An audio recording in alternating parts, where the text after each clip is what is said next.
All right, there's the next episode of True Wrestling Fan Discussions, continuing our Monday Night Wars review series. We're going to be going over October 9th, Ninth. Yep. 1995, and this is round six, I believe, Yes, of it the Monday Night is. Wars, Raw versus Nitro. I'm your host, Mike. Frank, let's get into it. Round six of 288 Oh, Jesus Christ. different rounds that they're going to have here. Now, right now, Nitro leads Raw 3-1 because the first one didn't Watch. count. There was no Monday Night Raw. On paper, you look at this and go, it's kind of hard to pick a winner in this one. But realistically, once we talk about it, you're going to see why we picked what we picked.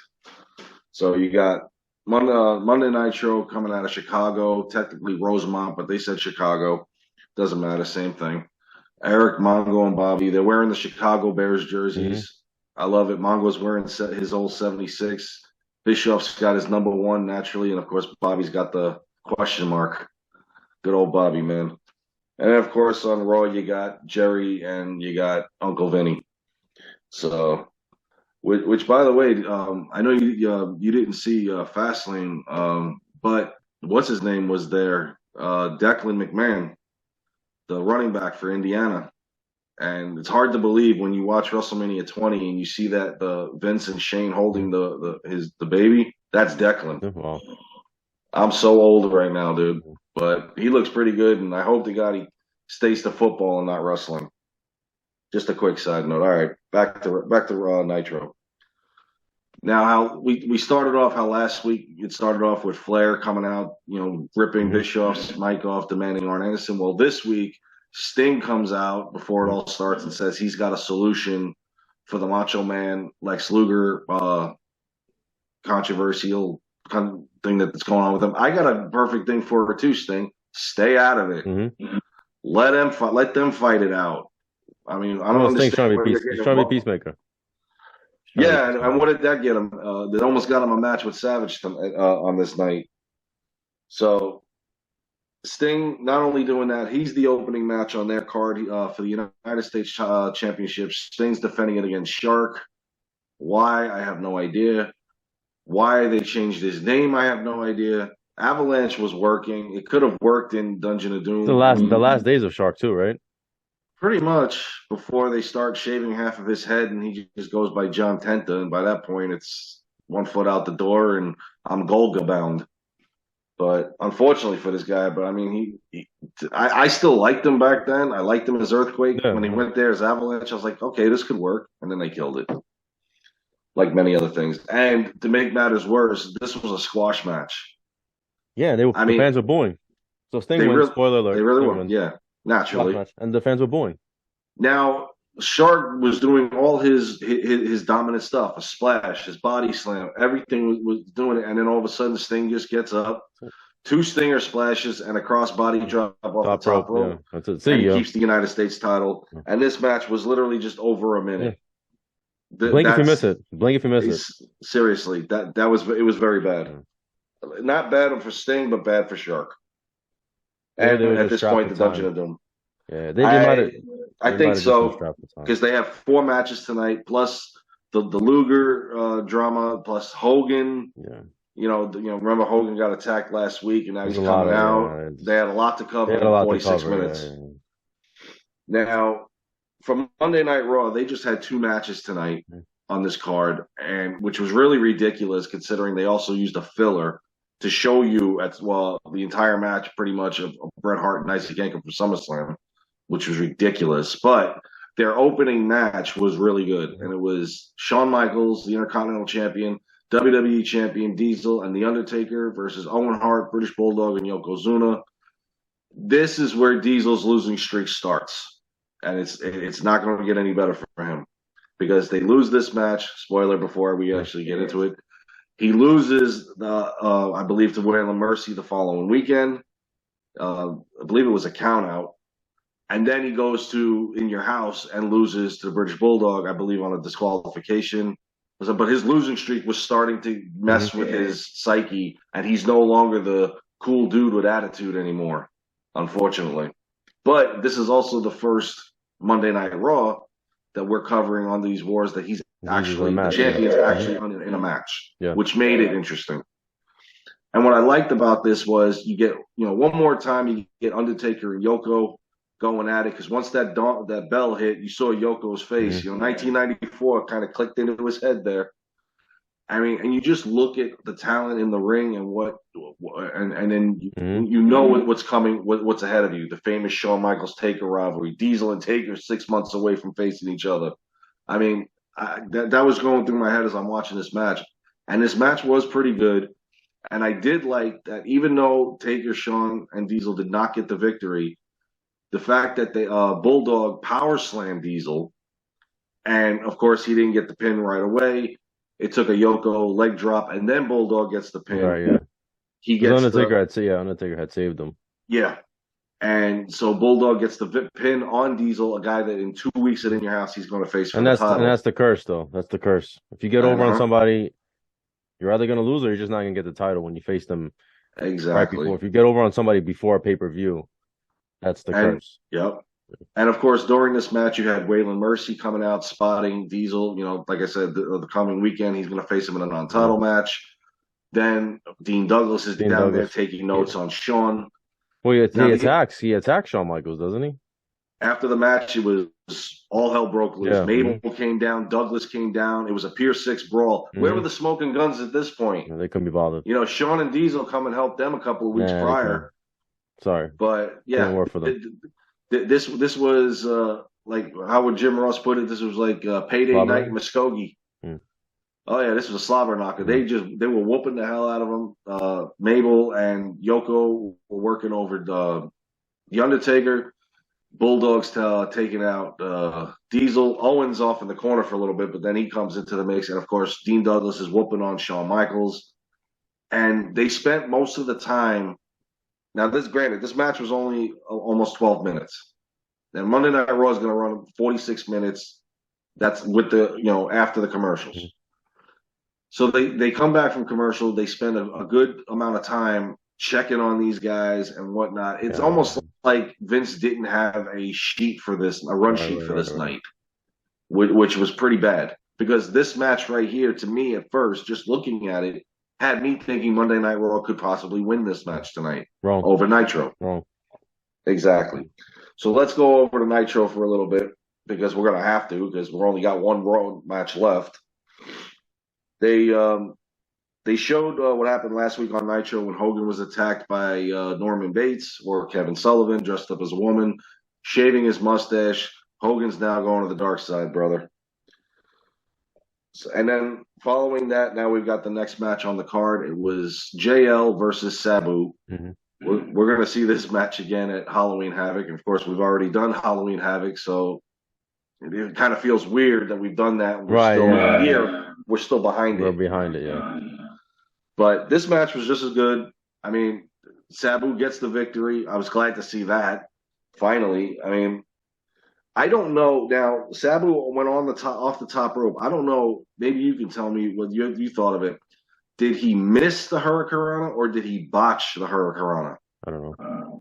When he went off, he just comes off without JL. It looked like he kind of botched it. That's what it kind of like. They messed up that move, because then JL comes off and Sabu kind of just power bombs him. Right. So it looks to me like somebody missed the cue. Maybe. I mean, then they start fighting outside the ring after the match. Yeah. And then Sabu wins by submission with a ridiculous camel clutch. So I think they messed up the spot, and they just had to hurry up and get the match over with. And Sabu gets the victory. And again, like you said, they fought each other on the outside as well. And of course, before we get to Monday Night Raw, because again, they only got 1 or 2 segments left. Mean Gene is in the ring with Lex Luger, Macho Man Randy Savage, and Sting. Well, Sting to start. Yeah. Sting. It was Sting and Luger. It was Sting and Luger to start off, and then Macho Man came out. Then Captain Crazy comes out. Macho Man made a good point, though. He says, "How come the Dungeon of Doom didn't attack, or Giant didn't choke slam Sting. He said, "Hey, why did he beat he Because beat Hogan down and I got a good answer for that. Because at no time during these attacks was Sting ever out there. but he meant to. But he the thing was he was still there backstage, so it's not like he attacked him Why did they come backstage or out anything. during his matches or Right, right. something? That was the whole point. That was Macho Man's point. They're almost making this like the NWO type thing. Like, are you with the Yeah. dungeon as well? And then And Sting was like, talking about don't better not slap me or something like that. I'm paraphrasing. He said something about the slap because he had slapped Luger.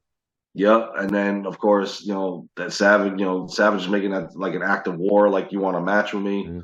And of course, Sting made the comment to them, which is all true. We all want to be world Yeah. champion. If you're in this business and not want to be a world champion, you're in the wrong Right, right, business. right. This is a good segment. I enjoyed the segment. It really was. Yeah. And so Sting's idea was that each man had a match at Halloween Havoc. Randy Savage is supposed to face Kamala, which we know is later on going to be Zodiac. And then, of course, Lex Luger has to face Ming. If they Mhm. win their matches, they will face each other at Halloween Havoc and hopefully get this out of this system, which Apparently, we Sting is the know is booker. not going to happen. Apparently, Yeah, Sting is the right? booker right now. Yeah. So Well, trying to get his friends on board with each other, but it's just not going to work. But they agreed to that.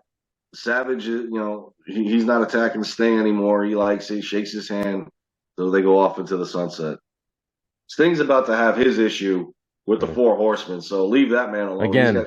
Yeah, exactly. He's going to have his own problems to Yeah. deal with. Where are you going to be? Why didn't Mhm. the Four Horsemen attack you? Oh man, but this is good storytelling with this whole Yeah. No, it's good thing stuff. leading This is up really to it. good stuff. Yeah. I really like it. Mhm. All right, so let's go over to Monday Night Raw because they're feeling lonely right now.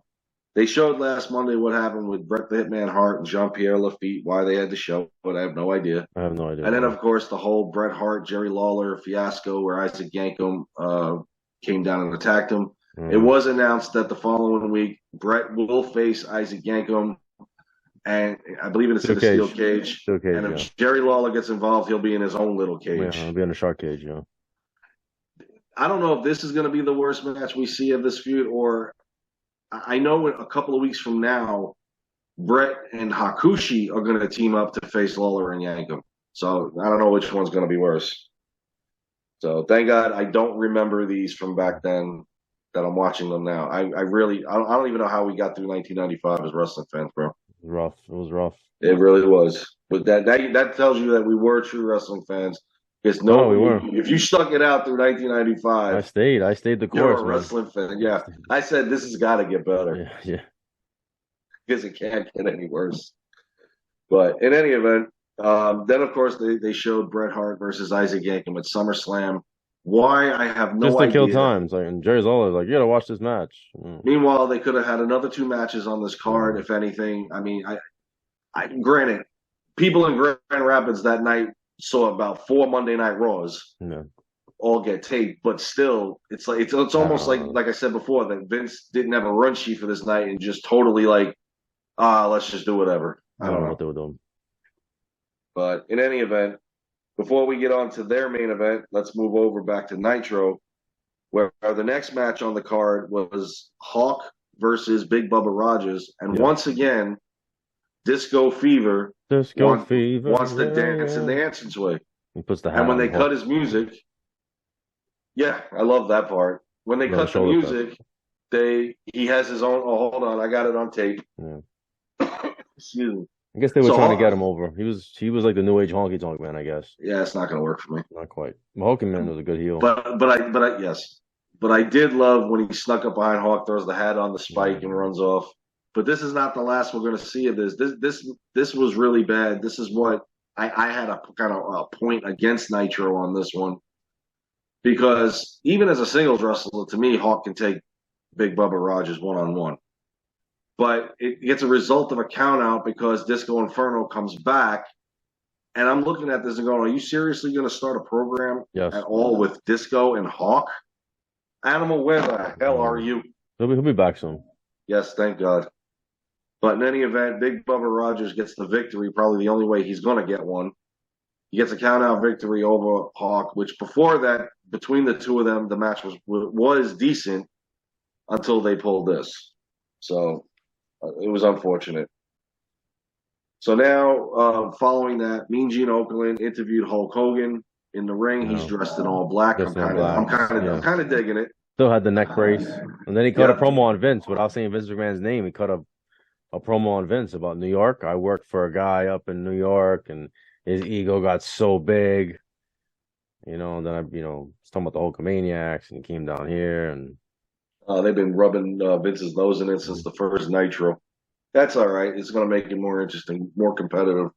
Even though Vince probably, if you asked him, Eric Bischoff, he'd go, "Who?" Because he wasn't paying attention. He was doing his own thing. Bischoff wasn't. So whatever. The only thing that was eerie on me with Hogan was the no mustache. That kind of like it was weird to see it, but I was digging the all black though. I like the like finally, you pissed me off. I've gone to my dark side type of thing. Which I mean, there was no difference. He just dressed in black. Yeah, there was no difference. So, of course, during the interview, the Giant showed up in the monster truck, and now there's allegedly a restraining order where the Giant is not allowed in the building. Yeah, so here he comes with his pack of ghouls. Sullivan and Zodiac is sticking his head out there. The monster truck at the garage, and then Hogan's like, "Where is he? I'll beat him right now. I'll go outside and get him." Oh my God, this is gonna be good going to heading to Halloween Havoc. At some point, they have the Chris Jericho promo. It's worth mentioning. Chris Benoit, I'm sorry. The Chris Benoit promo.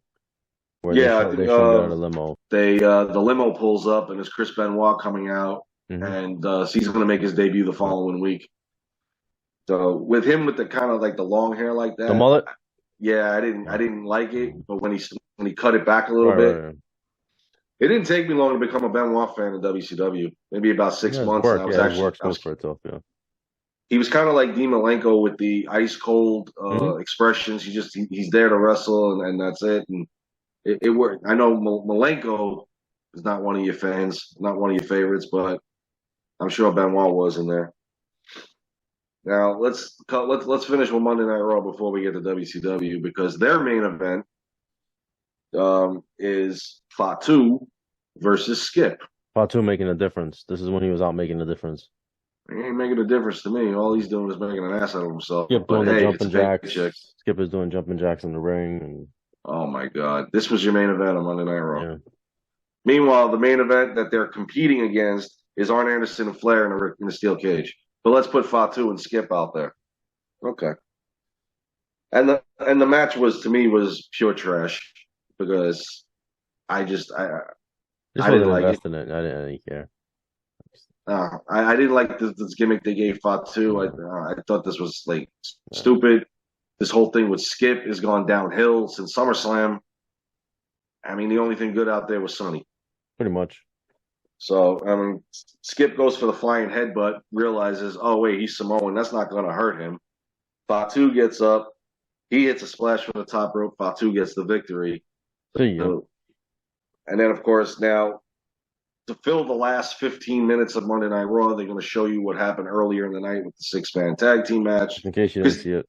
Because think of it like this. Both matches combined were just about 17 minutes total. So you got 29 minutes of filler to do. Wow. That's bad. Remember during the match, Lawler was saying how Mabel was trying to get into Undertaker's locker room, but then Vince is just cutting him off. He's like, yeah, we'll get to that later. Meanwhile, that's more exciting than I would have rather seen that than this match. I thought they were going to cut away to him. That's what I thought. Trying to break down the door, but no, they just because the hot topic of everything going on tonight was that opening match and the interferences and everything going on. Right. And of course, Doc Hendricks is trying to get an update on Shawn, Diesel, and Taker. He's like, "Oh, Shawn got up, he fell down, and Diesel's Taker's irate, and Undertaker is just." I could go in there. I could just go in there and do an ambush interview, and they're like, "No, it's okay, it's all right." Yeah, you go in there and they'll whoop your ass, dude. And then, of course, Jim Ross was interviewing Jim Cornette and British Bulldog, and then Mabel comes in, and they're high fiving each other, whatnot. It was cool that they mentioned he's like this man. Cornette did a great job of putting Bulldog over. He never got his just due. He deserves the championship, a title shot, and they mentioned how he fought Brett, at Wembley for the IC champion, but now he's going for the big belt. To go against him, unfortunately, if he would have stayed off the juice, well, probably would have gotten. He got himself. Shot. He didn't do himself any favors over the years. No, But I'm just saying in terms of building a character, yeah. But in terms yeah. of storyline, building a character, it sounded good. We know the behind the scenes stuff, but as far as who knows how long he would have had the IC title belt if they didn't have to drop it the way he did. If he was there through '93, would he have been a title contender? Right. Maybe against Brett again. We never know. Yeah. All the possibilities that they could have been. Even I'll bring up the Ultimate Warrior. The possibilities of what they wanted to do would have been '93. Well, you never know. So, right. But he's right. Bulldog denied all these opportunities. Now he's going to get them. I think he was deserving of it. Mm-hmm. It's just unfortunate they didn't put the strap on him. So now we're done with Monday Night Raw, thank God. Let's go to the main event. We got in the steel cage, Ric Flair and Arn Anderson. Little do we know, come Halloween Havoc, this is all a hoax. Mm-hmm. But the match between each one of them, it was. I still enjoyed it. Steel cage. It was still pretty good. I love, Brian Pillman's trying to get in there. Yeah. Flair attacked him before. Yeah, Flair knocked him off of it. And I'm thinking, okay, at the same time, dude, you're halfway up knocking him off. Why didn't you just go completely over? Yeah. His rage for Arn Anderson is the reason why. So he goes for the figure four leg lock. Arn Anderson hits him with something. Naturally, Bischoff, they should disqualify him. Dude, it's a steel cage match, you dummy. You can't disqualify him. But it's Bischoff. And this is green Bischoff, in my opinion, to being out there. That's going to change when the NWO and whatnot. But Arn Anderson going the cheap way, but he's learned from the dirtiest player in the game. He gets the pin. Arn Anderson beat Ric Flair on Monday Nitro. Flair's not done. Grabs that microphone off of Bischoff's head, practically broke it. Mm-hmm. Says he wants Pillman and Arn Anderson next week on Nitro. Yeah. He'll find a tag team partner. Please don't. Or I'll go at it on your own. Please do. Mm-hmm. Don't bring Sting into this. I don't know why they decided to do this Sting-Flair rivalry. Maybe because with the whole Luger, Savage, Hogan, Dungeon of Doom thing, it was all theirs. They needed something for him. I guess, yeah, something for him to do. So the next best heel faction would be the Four Horsemen. So, but he will find a tag team partner. It will be Sting eventually. Unfortunately, I'm sorry, Sting, but like I said, an irate Ric Flair, looking for them next week, so he'll have the match with them. Okay, so they rated this both a 2.6. I'm going Nitro. Nitro was just more entertaining, and I just they too much filler on Raw. Yes, that's what hurt them. Yeah, I think with their opening match, they might have pulled it off. I didn't care. Yeah, I mean they could have. I didn't care for it. I really love the whole Macho Man Sting and Luger stuff going on, and I was really invested in the Flair versus Arn Anderson. That was a really, really good feud. So that won the night for me. Yep. And unfortunately the same here because again, the opening 6-man tag match, they started off strong. If they just would have finished the night strong with mm-hmm. matches and not just trying to fill the hour, they might have pulled this off. And they didn't, so it's now 4-1 Nitro. 4-1 Nitro. One more for the good guys. Yep. All right. And we weren't saying this back then, though. No. All right. Well, you guys let us know what you think. Please like, comment, share, subscribe. We'll see you guys soon. Take care.